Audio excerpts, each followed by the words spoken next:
मार्च महिन्यामध्ये तब्बल 12 दिवस बँका बंद राहणार. सुट्ट्यामुळे नागरिकांची गैरसोय होण्याची शक्यता.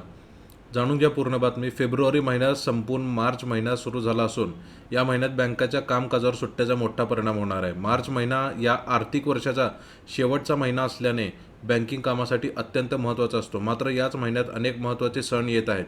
यामध्ये होळी, धुलीवंदन, गुढीपाडवा, रमजान यासारख्या मोठ्या सर्व सण आणि उत्सवांचा समावेश आहे.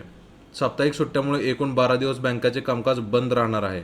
सलग सुट्ट्या आल्यामुळे आर्थिक व्यवहार रखडण्याची शक्यता असून चेक क्लिअरन्स, नवीन खाते उघडणे आणि इतर बँक व्यवहारासाठी नागरिकांची गैरसोय होण्याची शक्यता आहे. तर आपण यादी बघूया केव्हा केव्हा सुट्ट्या असणार आहेत. 1 मार्च रविवार साप्ताहिक सुट्टी, 3 मार्च होळी म्हणजेच धुलीवंदन, 8 मार्च रविवार साप्ताहिक सुट्टी, 14 मार्च दुसरा शनिवार, 15 मार्च रविवार साप्ताहिक सुट्टी, 19 मार्च गुढीपाडवा, 21 मार्च रमजान ईद, 22 मार्च रविवार येणार साप्ताहिक सुट्टी, 26 मार्च श्रीरामनवमी, 28 मार्च चौथा शनिवार, 29 मार्च रविवार साप्ताहिक सुट्टी आणि 31 मार्च महावीर जयंती.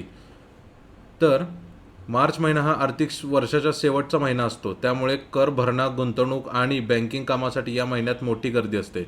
अशातच 12 दिवस बँका बंद राहणार असल्याने व्यापाऱ्यांची अडचण होणार आहे. रोकड जमा करणे आणि धनादेश वटवणे यासाठी जास्त वेळ लागू शकतो. चेक क्लिअरन्स व अनेक गोष्टीसुद्धा अडू शकतात. सलग सुट्ट्यामुळे चेक क्लिअरन्स होण्यास विलंब होऊ शकतो, ज्यामुळे व्यापाऱ्यांचे आर्थिक चक्र विस्कळीत होण्याची शक्यता आहे.